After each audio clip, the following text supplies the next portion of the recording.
for our breakout session. As you can see, there are two. Okay, the first one will be running for 16 minutes, at least the video. And the second for the listening activity for the video version is worth 31 minutes. And if we don't have time, this will be sent to your group chat for you to do at your leisure. Just be sure to send your requirements into the respective Google Classrooms that were given that you were given access to. All right, so let's go now for the first listening activity, which is a test. This is similar to what you will undergo when you take a TOEIC test, an IELTS, or any language certification test. So basically, this is a multiple choice. All right, so for the first instruction, prepare the following: an A4 sheets and writing material. You can either use pen or pencil. Number two, write your full name for documentary purposes. Number three, number your papers 1 through 20. So the test will be 20 items. Now for the listening test proper, there are 3 instructions. Now 4.1, listen to the audio recording presented by the instructor, or at least the AI. Okay, 4.2, answer the questions shown on your screen as instructed in the recording. And finally, once the test is complete, take a picture of your work and send it to the Google Classroom. For the first one, you can send this through the Phase 1 Google Classroom. And for the second instruction, this is the video portion. Number 1, watch a video presentation concerning classroom management. Number 2, please provide a 300-word response, feedback, or review regarding the content of the video. And finally, like the first instruction, send your finished essay to the Google Classroom. You will be sending this part of your requirements onto the classroom labeled Phase 4. All right. Is everyone ready to take the test? Are your materials ready? Participants, please relay your response by saying yes. Yes. All right, then. Thank you very Hooray, much. finally. Finally, we heard someone. Okay. Awaken, everyone. It's time. All right, so ready now for the test track directions. Okay, let's play. Listening. In this section of the test, you will hear conversations and complete the information about them. For each conversation, first read the situation and the item or items. Then listen to the conversation. Complete the items after you hear the conversation. Choose the correct answer, A, B, C, or D, and mark it on your answer sheet. Read the example situation and the item.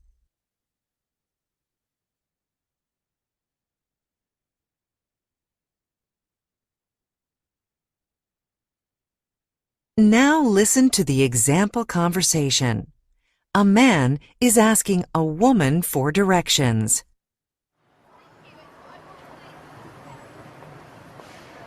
Excuse me, is the Science Museum near here?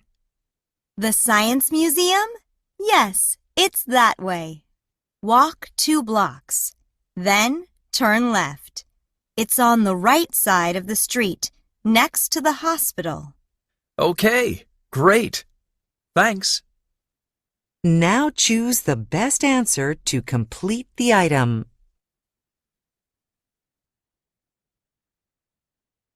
The correct answer is D, and the hospital are on the same street. The letter D is filled in on your answer sheet. Now go to section 1, listening, on page 18 to begin the test. There are 20 items, and you will have 15 minutes to complete the section.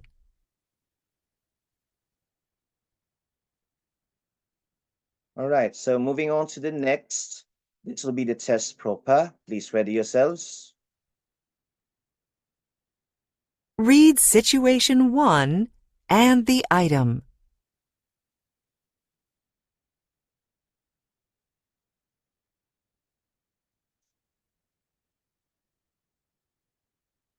Now listen to the conversation. Emily and Jason are talking about work. Where do you work, Jason? I work at the Flowers Cafe in the mall. Really? Me too. But I never saw you at the cafe. Do you work there every day? No, only on the weekend. Oh, okay.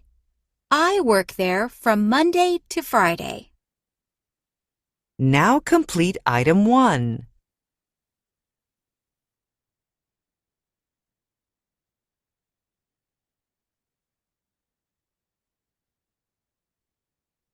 Read situation 2 and the item.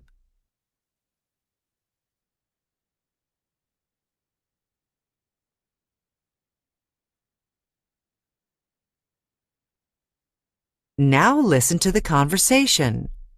Jessica is buying clothes. Excuse me, how much are these skirts? I can't find the price. Oh, these are on sale. It's $20 for one skirt, but $30 for two. Oh, 2 skirts for $30? That's cheap. Are there any red ones? Sorry, we only have black and gray ones now. Okay, I'll just take this black one then. Now complete item 2.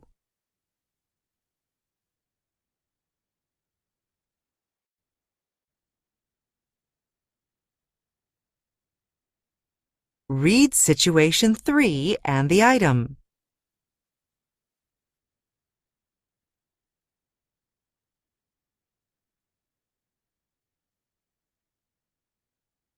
Now listen to the conversation. Rachel and Michael are talking in a mall.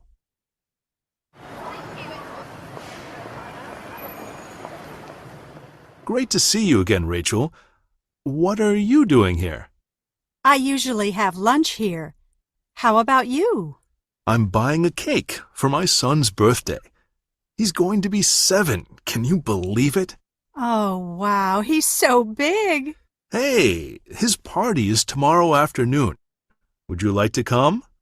Sorry, Michael. I'd love to, but I can't. I'm going to a baseball game tomorrow. Ah, that's too bad. But how? Now complete item 3.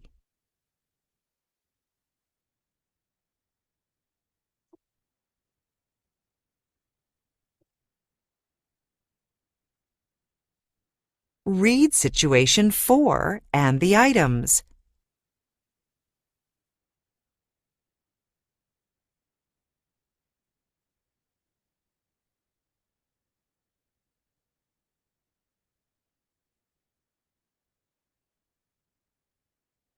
Now listen to the conversation.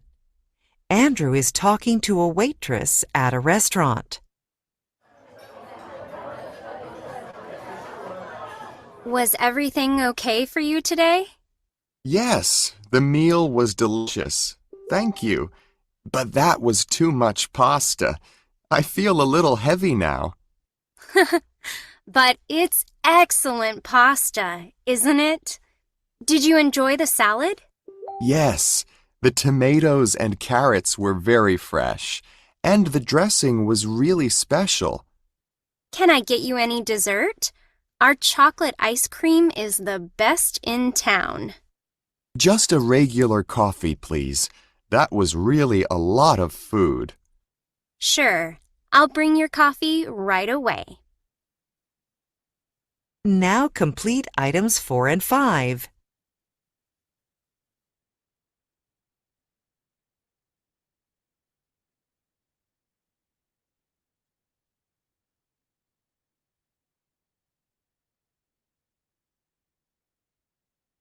The test continues on page 19. Read situation 5 and the items.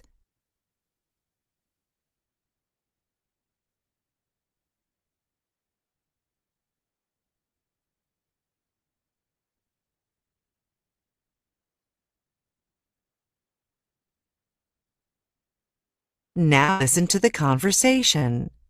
Laura is talking to her father about a health problem. Hi, Laura. Oh, what's the matter? You look upset. I really don't feel well. I have a terrible headache. Did something happen? Did you hit your head at basketball practice? No, nothing like that. I don't know. Maybe I ate something bad at the cafeteria this morning. Oh, do you have a stomach ache too? Ugh, no, Dad. I just have this horrible pain behind my eyes. It really hurts. Should I take you to the doctor? No, Dad. I just want to close my eyes and rest for a few minutes. I think it'll help. Okay. Well, let me know if you need anything. Now complete items 6 and 7.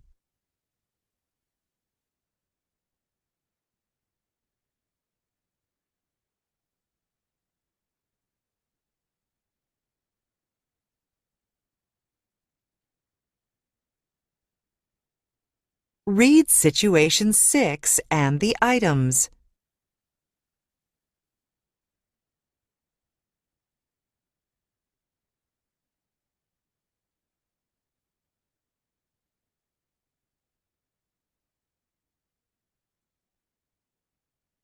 Now listen to one half of a conversation.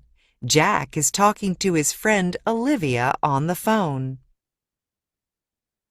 Hi, Olivia. It's me, Jack. How are things? Sorry, I couldn't hear you. There's a lot of noise. Should I call back later?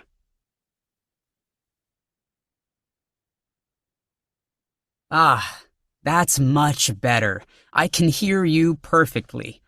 Anyway, I'm just calling to ask if you want to do something this Friday. Maybe dinner and a play? Oh, you're going to a movie with Katie? That sounds fun. What are you going to see?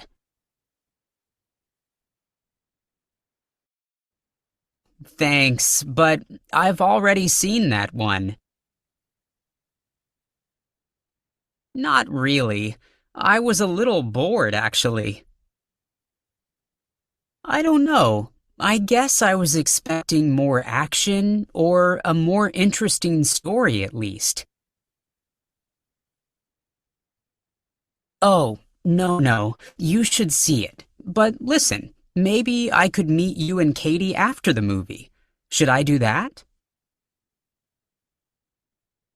Oh, I see. No, don't worry about it. I understand. But hey, let me know if your plans change. Now complete items 8 and 9.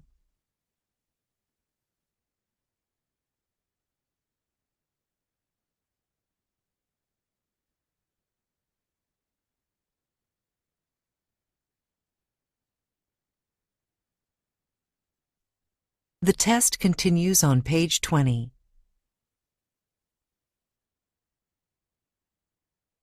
Read situation 7 and the items. All right, just to butt in for the moment, ladies and gentlemen, for the following situations, you have three items to answer. So to make reading easy for you on the screen, I would stop the recording once the AI asks for you to answer, and I will just scroll it slowly like this. Okay, Nahap. Okay, continuing the audio.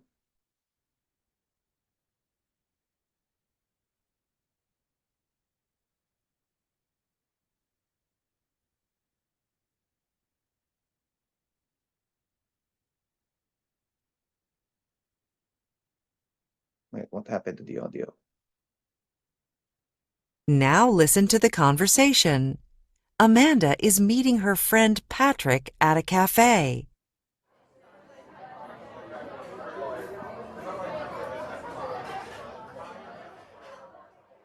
When did we last see each other, Patrick? Was it in, April? Even longer. Maybe February? At the country music concert? I can't remember. But tell me, how have you been? I'm good. I'm starting a new job next week. I'm looking forward to it, but also a little nervous. Come on. I'm sure it'll be great. And what about Jim? How's he doing? Well, not so good lately. He's been working long hours, having trouble with his boss. I'm sorry to hear that. Thanks. But how about you? What have you been up to? Well, I've been taking cooking classes after work, and it's been fascinating. We should get together sometime so I can cook for you guys. I bet my Spanish lemon cookies will make Jim feel much better. He does love cookies. Now complete items 10, 11, and 12. Right, pausing audio. All right, so here are the choices for numbers 10, 11, and 12. First, 10, 11. I'll give you a minute for these two.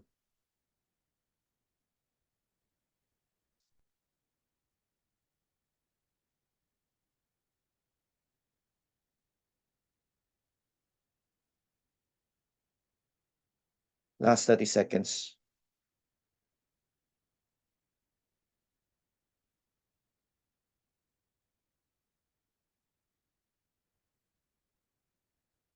Last 10.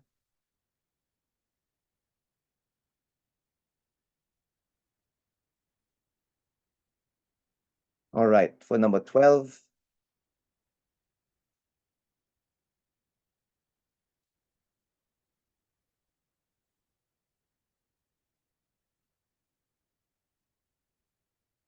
All right, playing audio.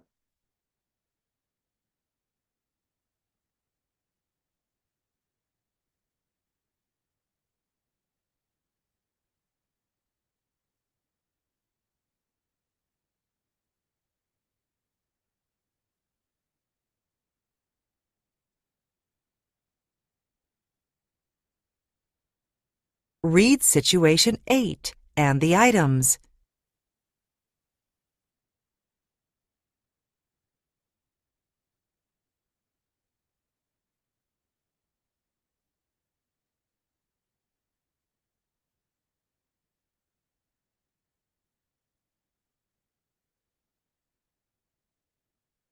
Now listen to the conversation.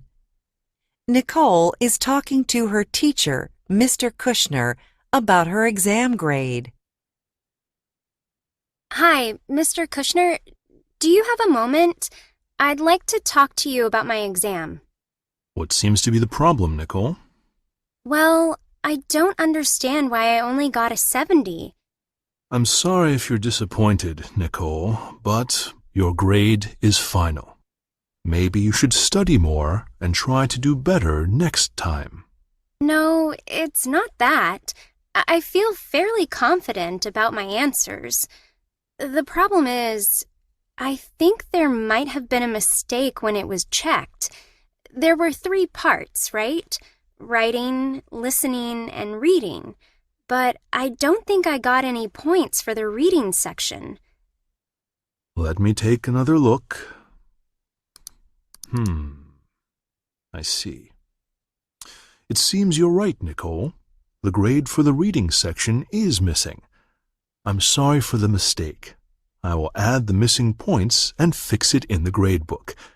Thank you for letting me know. Thank you, Mr. Kushner. I really appreciate it. Now complete items 13, 14, and 15.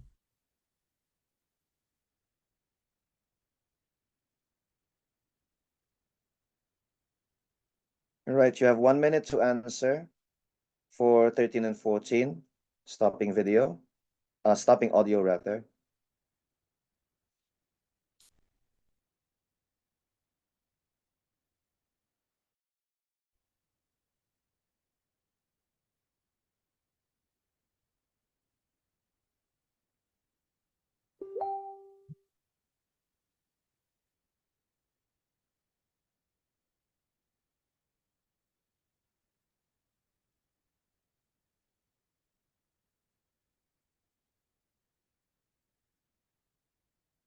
20 seconds.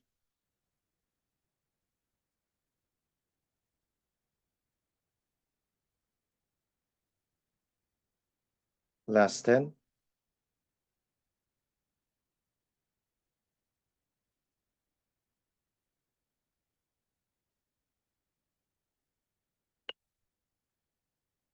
Okay, for number 15.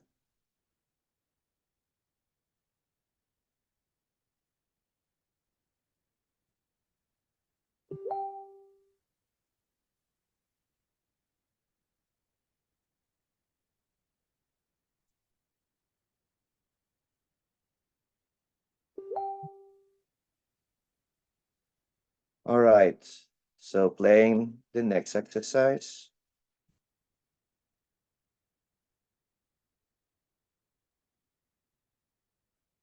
The test continues on page 21.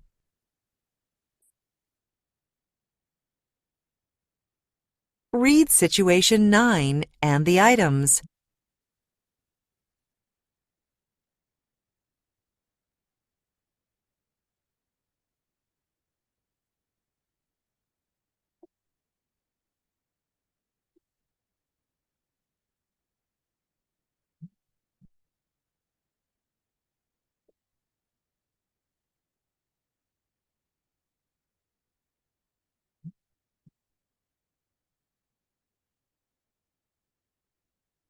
Now listen to the conversation. Lisa is talking to Eric about her job interview. So, how did your job interview go, Lisa? Do you think they'll offer you the position? To tell you the truth, Eric, I'm not feeling very confident about it. Initially, I had thought I was prepared, but afterwards, I felt a little unsure about my answers. What do you think was wrong with your answers? Well, for instance, they asked me to describe my biggest weakness, and I said that I tend to be impatient. I am impatient, but if I had thought about it more, I might have made it seem more positive. Like, I could have talked about how I'm impatient to finish major projects, so I always meet my deadlines. That doesn't sound so bad. I wouldn't panic if I were you. I'm sure you're still a very strong candidate. At first, I was so nervous I actually sounded frightened. Little by little, I calmed down, but after each question, I would hesitate before giving my answer. Honestly, that doesn't sound so terrible. It's natural to be anxious at a job interview, and hesitating isn't necessarily a bad thing. It can even make a person appear more thoughtful. I just wish I had done better. I really want this position, and I know I'd be perfect for it. This is so frustrating. Lisa, I've known you for a long time, and I know how good an impression you make on people, so I find it hard to believe that you did so badly. Don't beat yourself up. Thanks for the kind words, Eric. I really appreciate it. Anyway, I really need to calm down and stop thinking about it. There's nothing I can do now but wait. Now complete items 16, 17, 18, 19, and 20. All right, for number 16 and 17, you have 1 minute, starting now.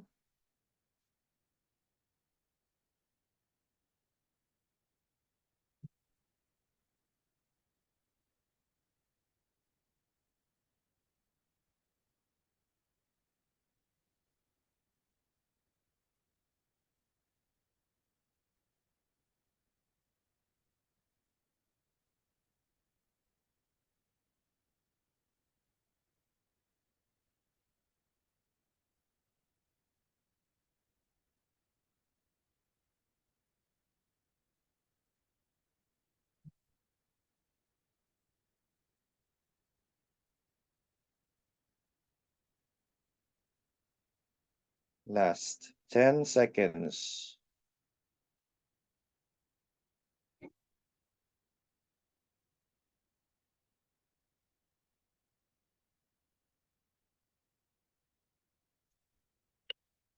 All right, I'm resetting for numbers 18, 19, and 20. We'll be given 1 minute and 30 seconds.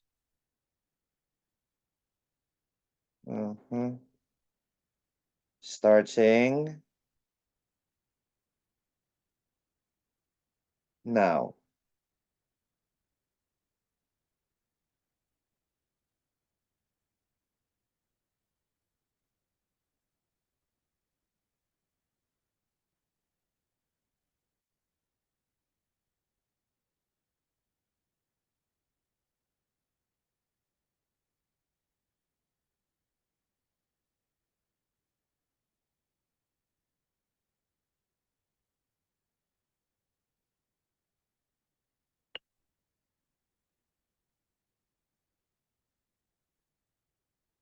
Okay, you have 1 minute.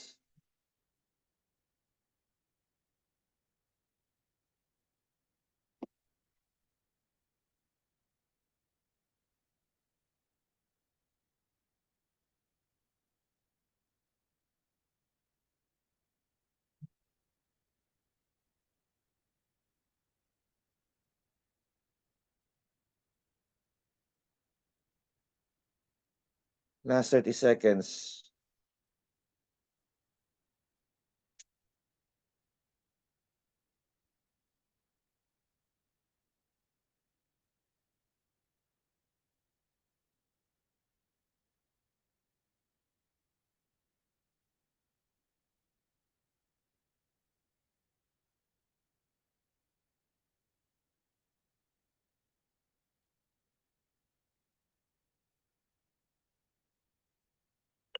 All right, time is up.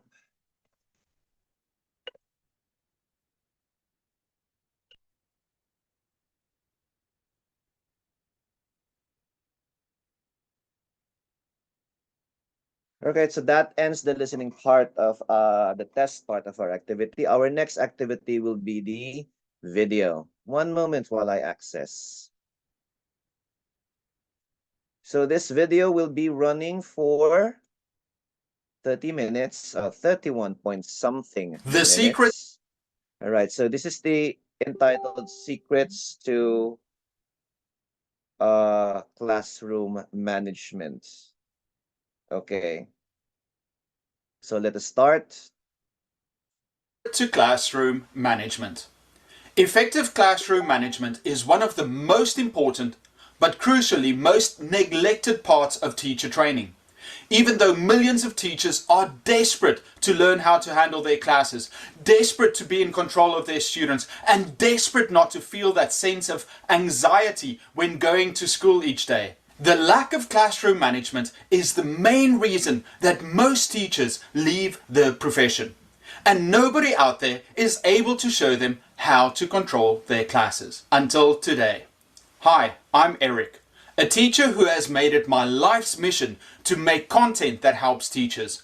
With this video, I want to share the best classroom management tips and the one secret idea that nobody out there is telling you about. I believe that this one piece of advice will take your understanding of classroom dynamics and classroom control to the next level. You will understand exactly why students misbehave and how to deal with it, giving you ultimate confidence when teaching your classes. But first, I will go through the most common classroom management advice given to teachers. After that, I will share what I believe is the fundamental key that separates teachers that struggle with discipline in the classroom from teachers with good classroom management skills. Advice number 1, build relationships. This is the first and most common piece of advice that most teachers receive. Ask your students questions about their lives and activities. If they know that you are interested in who they are, it will create a connection with them. Your students will come to like and respect you for caring about their lives and less likely to misbehave. Sure, forming a bond with your students is a great idea, but that approach hasn't stopped students from acting out and misbehaving in class. Many teachers have tried to make friends only for those students to turn against them, then misbehave and challenge that teacher without any remorse.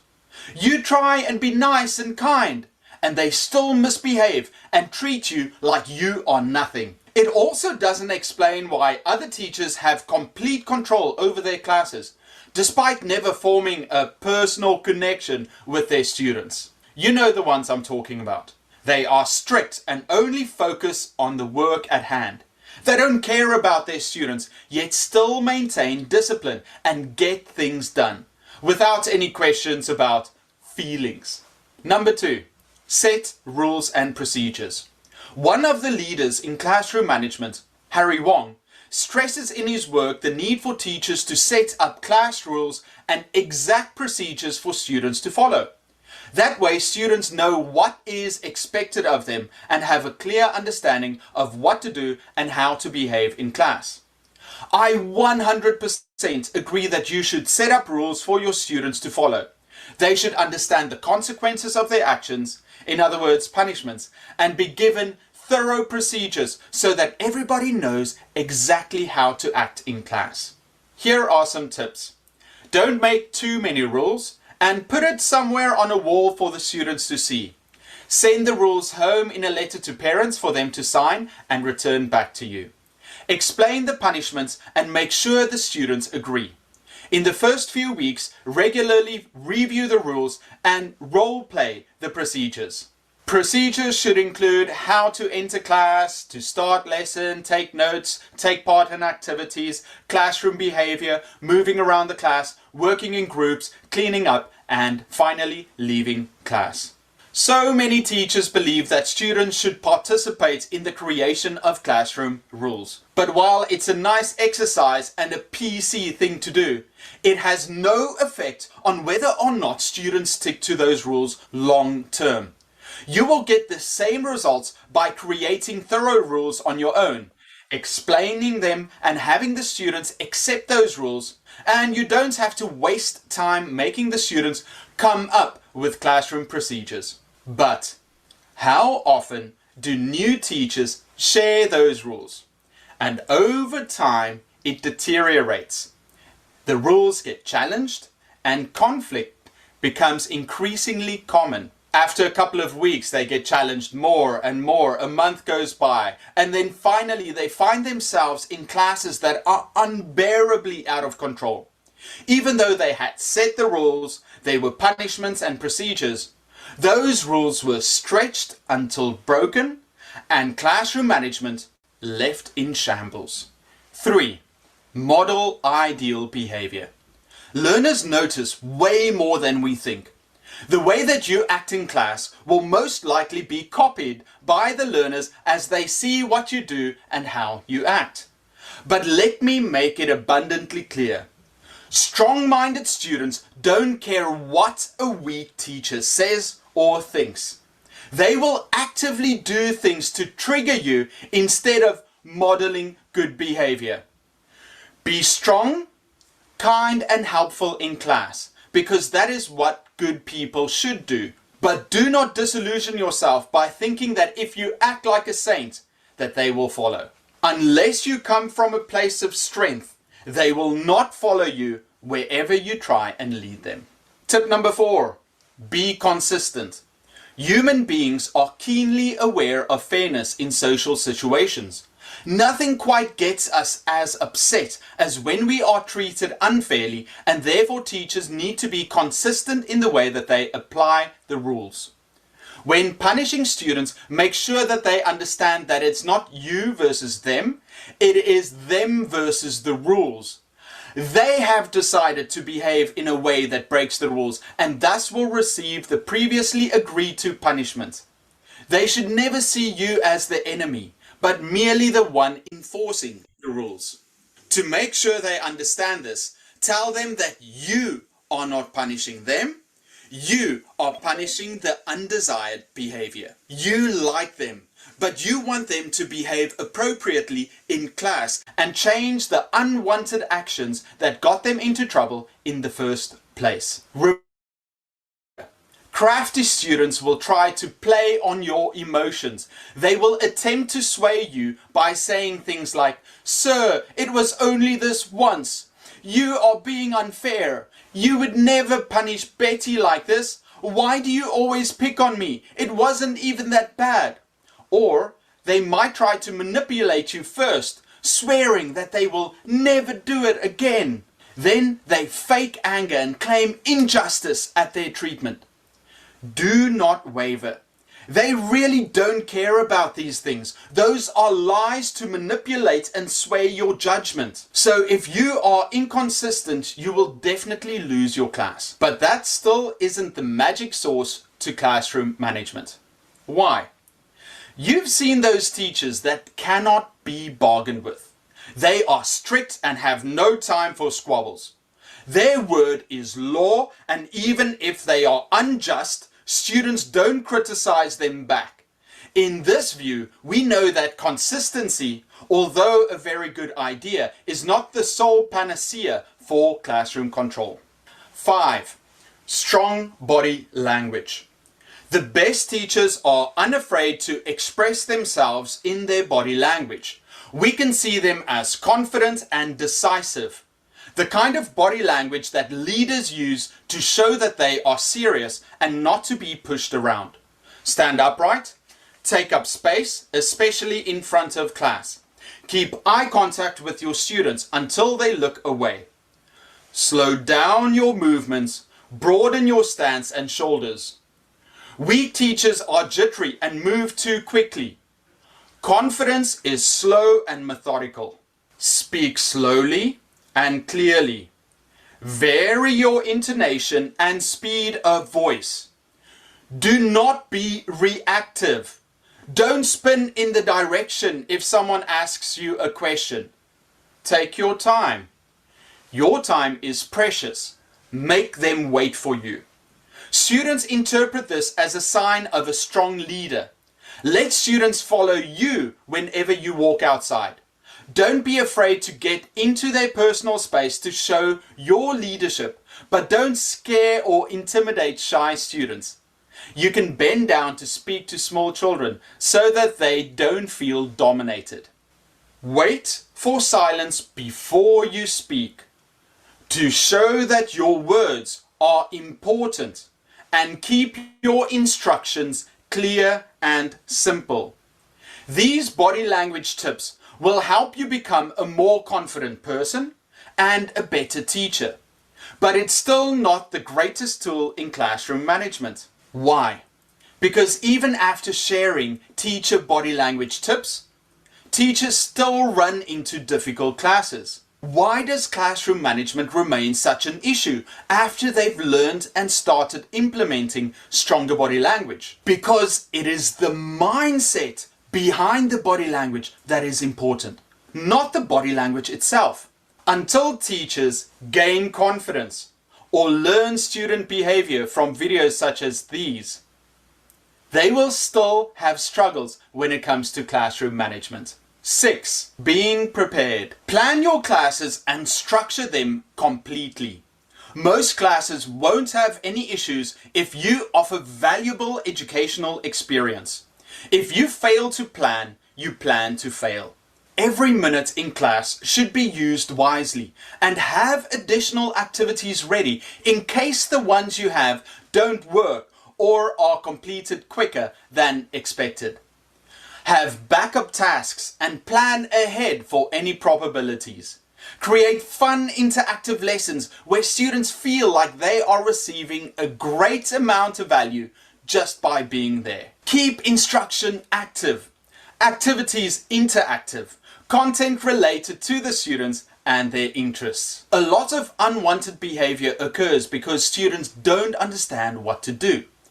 Keep things simple. Make sure everybody understands exactly what you want and how to do it. Then get them started before walking around and checking in on individuals or groups. Gamify the classroom to keep things fun and active. Students should always have something to do. Once they finish their work, they should know exactly what to do next so that they are always occupied. They should not be in a rush to finish, and once they do, let them do the next work on their own. Have extra worksheets and readers available for students that finish quick. Also, set procedures for students that were absent to collect work from the class captain so that they don't depend on you to be informed and use that as an excuse. Teachers have to autonomize their classes. That frees them to focus on other priorities. Being prepared shows the students that you are serious about classes, and the fact that they are constantly occupied with challenging but interesting work will keep them too busy to cause a nuisance. Idle hands is devil's play and all that. But the truth is that even the best planned classes will not work unless you get the students to buy in and do the work. If you have all these valuable materials, activities and lectures planned, but no one willing to sit still and listen, then it's utterly pointless. Unless you can manage your classroom effectively, students won't be able to fully experience the great education you've got planned for them. Number 7, classroom energy. An idea that has rarely been mentioned is controlling the ebb and flow of student energy inside a classroom. This is something that is used with younger students in kindergarten and elementary school. Teachers use energizers and settlers to stay in control of their classes. To get rid of that excess energy, teachers play energetic games or do chants. They get the kids moving and active to spend that pent-up energy. Then calm them down and give them time to rest by reading a story or doing another calming activity. It is impossible to only do fun activities that spend energy. Students become exhausted and then get into fights. On the other hand, no classroom with young students can only do relaxing activities such as drawing and story time for every class. Even though students have different energy levels and preferences, teachers still motivate kids to participate in both types of activities. That way, they stay in control and have better classroom management than teachers that don't understand classroom energy. The manipulation of energy in the classroom extends to all age levels. If you control the way that they spend their energy, you control the class. Manage classroom energy by doing energizing activities at one point and relaxing activities the next. By managing the flow of energy, you are able to direct them to the task at hand and help them release energy when it becomes pent up. Start viewing your class as an energy line. Begin your class with tons of positive energy. Have a fun activity to start or tell an interesting story to pique their attention. Once the warm-up is over, you move on to instruction. Now that their energy is spent, it is easier to focus on what is being said. Then challenge them with another engaging activity to re-engage their attention. Once that is done, do a calm review of what they have learned. And finally, end the class on a fun activity or discussion to end on a high note and make them look forward to the next time they see you. Energy control is very important, but not well understood. Many teachers prefer having a quiet, low-key class where work is completed in silence. But then it's almost impossible to engage all your learners. Unless the content is riveting, some will rebel by misbehaving or acting out. Understand the needs of your classes, because although energy manipulation is very important, it's not the key to classroom management. Number 8, offer praise. Positive reinforcement plays a crucial part in getting students to behave properly in class. By praising them when they do something well, you are communicating that you expect to see more of that behavior. When students misbehave, they are punished with words of disappointment and are thus motivated to do better in the future. Some teachers also have extrinsic motivators such as candy, stars, and negative ones like demerits to get students to fall in line. That is all well and nice. But we all know that treats and kind words are only temporary. If a child wants to act out, they will. Treats become mandatory instead of a reward, causing them to act out like they are spoiled. If you do not firmly communicate the rules and boundaries and expectations of classroom behavior, students will pounce and behave poorly in class. Number 9, set expectations. I have very high and positive expectations of all my students. I believe that they are hardworking and capable of reaching their goals. I treat them with that expectation and also instill in them the belief that they are fundamentally good students that behave well and treat me and their classmates with respect. They want to live up to that ideal and act in a way to validate my belief in them. But before we can make someone believe in something, we've got to believe in it ourselves. We need to be friendly without becoming people pleasers, and strict without turning into a rigid disciplinarian. The best classes in the world are those where there is a sense of community and camaraderie between classmates that motivate them to work together and accomplish common goals. Everyone knows what to do in those classes and actively work together to preserve peace in the class and pursue success. When this happens in a classroom, it is pure magic. A teacher can sit back and allow the students to do all the heavy lifting.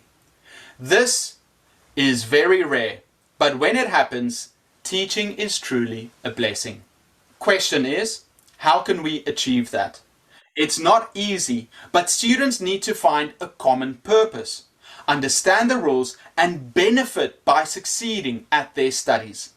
As teacher, you can assist this process by brainwashing your students with daily mantras like respect, consideration, group unity, inclusivity, and focus. Every day, remind them what you want them to do in class and direct them in the pursuit of positive outcomes. They self-regulate and bad apples are pushed until they become compliant. This is the holy grail of teaching. You need the right class and many variables that have to go right for it to work. The biggest requirement is that the leaders in class have to be good kids to guide the majority. Unfortunately, the reality of the world is that disruptive kids often stand out because they crave attention. And even if they were confronted by good students, they would remain outcasts and interrupters to gain the validation they desire. Setting expectations can only get you that far. And finally, the secret you've all been waiting for. Tip number 10, the secret to classroom management. Become the king. Nothing in class is as important as classroom management. If you cannot control your class, they will not learn.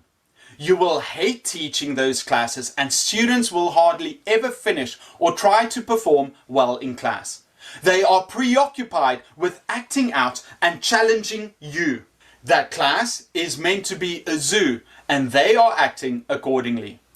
No child wants to be in that situation. No child likes the feeling of chaos. They want to learn. They want to be in a safe, positive environment. Unfortunately, you are the reason they are acting out.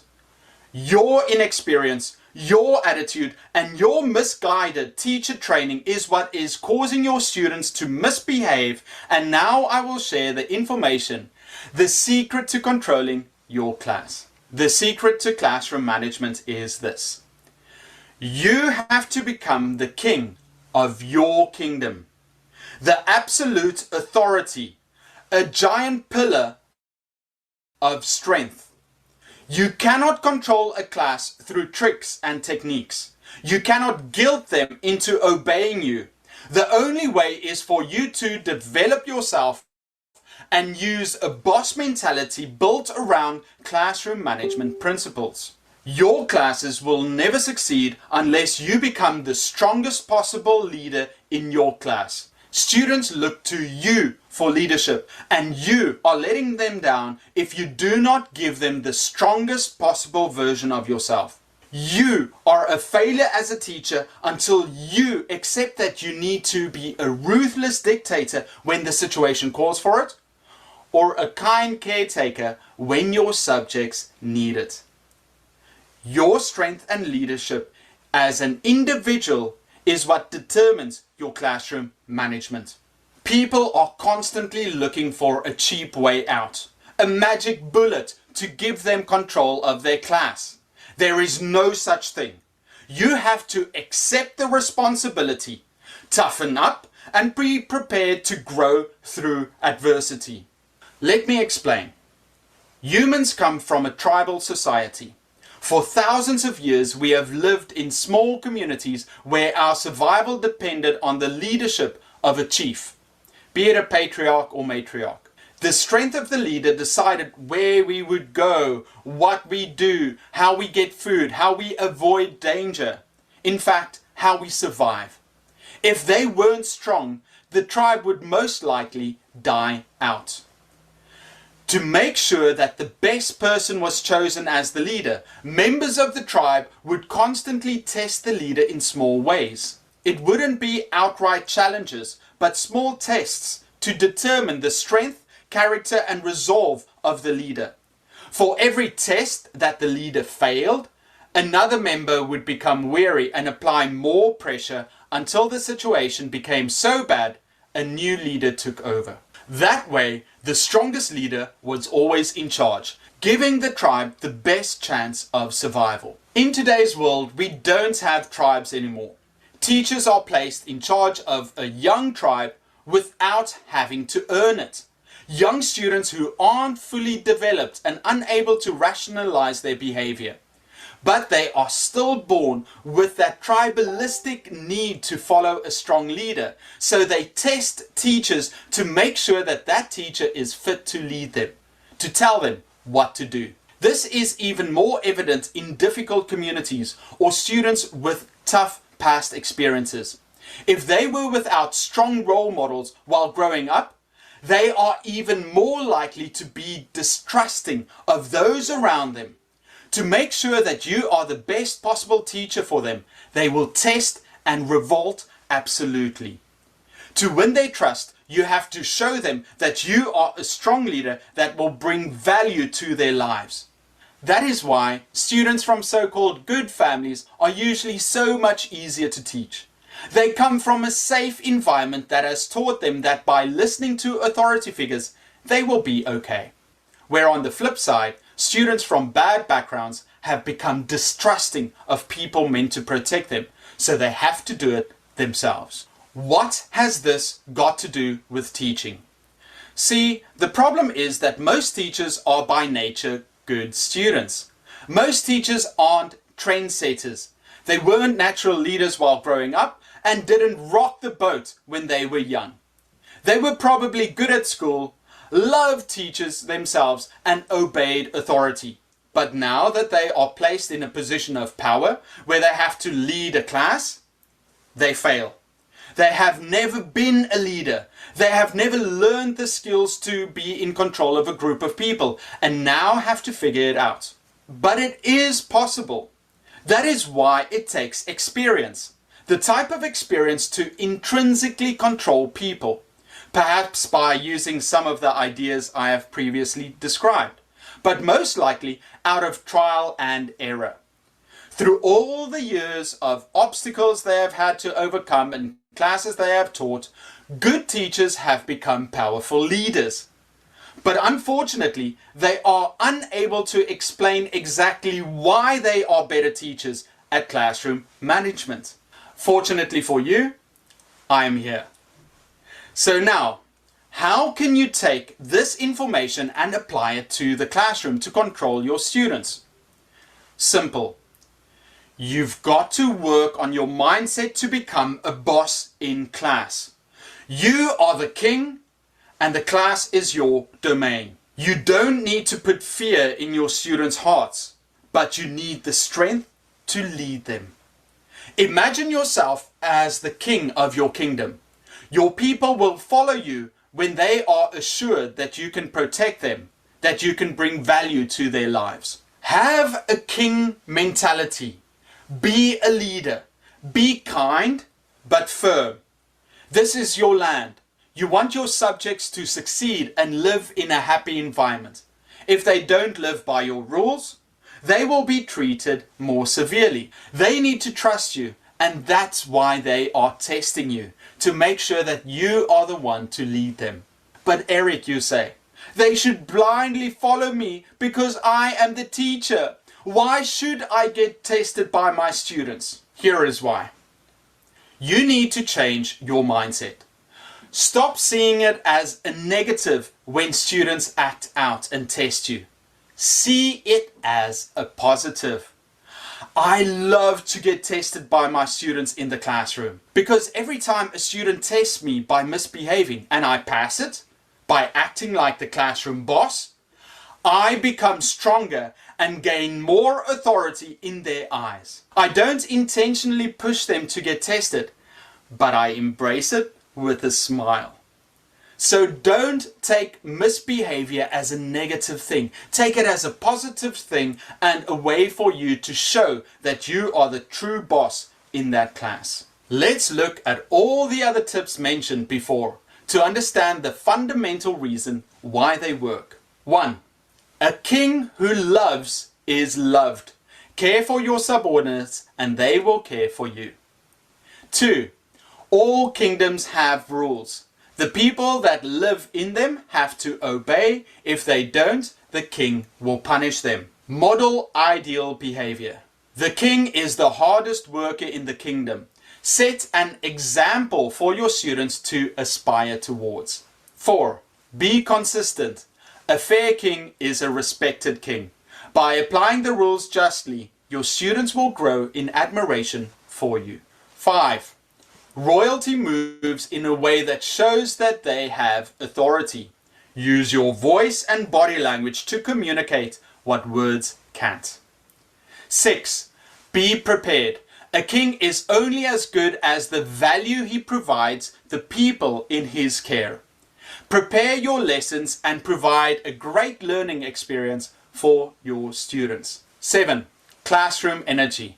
A king must understand the spirit of his people, control the way they feel by providing them with fun when needed and calmness at other times. Praise and reward your students when they do something right. Give your people a common purpose to strive for. You don't need to put fear into their hearts, but give them hope to win their hearts and minds. 10. Create a collective nation that studies together. These words mean nothing unless you put them into action. Be prepared to be tested by your students and aim to be the most powerful leader you can possibly be.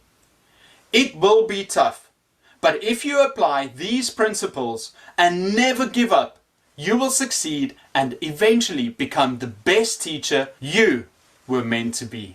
I hope this provides you with some value when thinking about classroom management. Please share this video with other teachers who might benefit from it. I'm Eric from Educute, and I'll see you next time.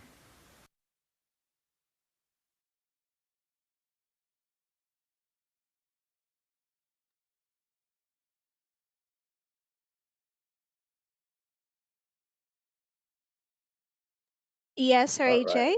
All right, stopping the sharing now, and I will return before I return the baton to the host. I would just like to say thank you for being patient in listening to the video. Your reactions to this video, please submit them on the appropriate Google Classroom with phase 4.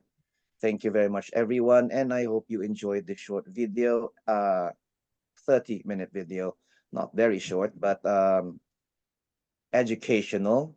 So we need this. So thank you very much.